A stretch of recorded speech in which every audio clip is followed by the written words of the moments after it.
வணக்கம் நண்பா. எப்பொழுதும் நீங்கள் வெற்றி பெற வேண்டும் என்று செயல்படுங்கள். நீங்கள் மட்டும்தான் வெற்றி பெற வேண்டும் என்று நினைக்காதீர்கள். அது சுயநலம். சுயநலம் உங்கள் முன்னேற்றத்தை தடுக்கும். நானும் வெற்றி பெற வேண்டும், என்னை சுற்றி இருப்பவர்களும் வெற்றி பெற வேண்டும் என்று நினைக்கும் மனிதனே வாழ்க்கையில் மென்மேலும் உயர்கிறான், மகிழ்ச்சியான வாழ்க்கையை வாழ்கிறான். எந்த நிலையில் இருந்தாலும் நீ மற்றவர்களுக்கு தாழ்ந்தவர் அல்ல. உன்னை நீ எப்பொழுதும் உயர்ந்த இடத்திலேயே வைத்திரு. அதை முழுமையாக நம்பு. மற்றவர்களோடு உன்னை ஒப்பிட்டு தாழ்வு மனப்பான்மையில் வாடாதே. அவர்கள் வாழ்க்கை வேறு, உனது வாழ்க்கை வேறு என்பதை மறந்து விடாதே. தவறுகள் செய்யும் மனிதர்களிடம் விட்டுக் கொடுத்து செல்வது உனது பெருந்தன்மை என்று நீ நினைத்தாலும் அது உண்மையில் ஏமாளித்தனம்தான். தவறு செய்யும் மனிதனுக்கு அவன் தவறை சுட்டிக்காட்ட வேண்டும். அப்படியும் அவன் தவறு செய்கிறான் என்றால் அவனிடமிருந்து விலகி இருப்பதே நல்லது. நீ உன் வேலையையும் பொறுப்புகளையும் தள்ளி போட்டுக் கொண்டே இருந்தால் உனது வெற்றிகளும் உன்னை விட்டு தள்ளி சென்று கொண்டே இருக்கும். எனவே உன் வெற்றிக்கான செயல்களை தள்ளி போட்டுக் கொண்டே இருக்காமல் உடனே செய்து பழகு. அதுவே உனக்கு வெற்றியை தரும். சுழலும் பம்பரத்திடம் இருந்து கற்றுக்கொள்ள வேண்டும். சுழற்றி விடப்பட்ட பம்பரம் குறுகிய காலம்தான் சுழன்று ஆடிக்கொண்டு இருக்கும், பிறகு அது மண்ணை தொடும். அதுபோலத்தான் மனிதனின் வாழ்க்கையும். எனவே அனைத்தும் இருக்கும் போது ஆணவம் கொள்ளாதே. எல்லாம் உன்னை விட்டு ஒரு நாள் விலகத்தான் போகிறது என்று உணர்ந்து பணிவுடன் செயல்படு. இந்த சமூகம் உன் நற்குணங்களை மாற்ற நீ அனுமதிக்காதே. எந்த நிலையிலும் நல்ல மனிதனாக இருக்க பழகுங்கள். பேராசைக்கும் லட்சியத்திற்கும் சிறிது வித்தியாசம்தான். முயற்சி இல்லாத கனவு பேராசை, முயற்சியுடன் கூடிய கனவு லட்சியம்.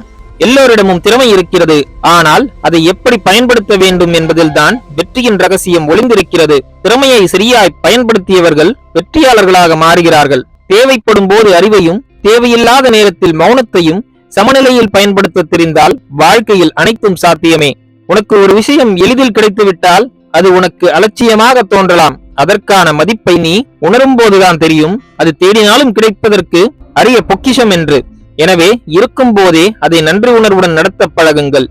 கை தவறினால் கண்ணாடி பொருள் உடையும் என்று பாதுகாப்பாக இருப்பவர்கள் வாய் தவறினால் பிறர் மனம் உடையும் என்று ஏன் அறிந்திருப்பதில்லை? உன் பேச்சு பிறரை புண்படுத்தாத வண்ணம் இருக்க வேண்டும். அதுவே உனக்கு நிம்மதியான வாழ்க்கையை தரும். உண்மையான அன்பு என்பது மன்னித்தலும் விட்டுக் கொடுத்தலுமே.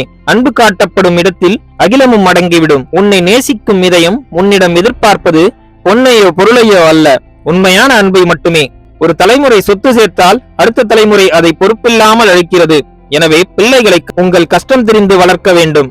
எல்லா எதிர்பார்ப்புகளிலும் ஏமாற்றம் என்ற பரிசும், எல்லா ஏமாற்றங்களுக்கு பிறகும் பக்குவம் என்ற பரிசும் கிடைப்பதற்கு பெயர்தான் வாழ்க்கை. வாழ்க்கை என்றால் நாம் வலிகளையும் வேதனைகளையும் கடக்க பழக வேண்டும். அனைத்தும் ஒரு நாள் கடந்து போகும் என்று காத்திருந்தால் எதுவும் கடந்து போகாது, ஆனால் பழகி போகும். அதுவே காலம் நமக்கு உணர்த்துவது.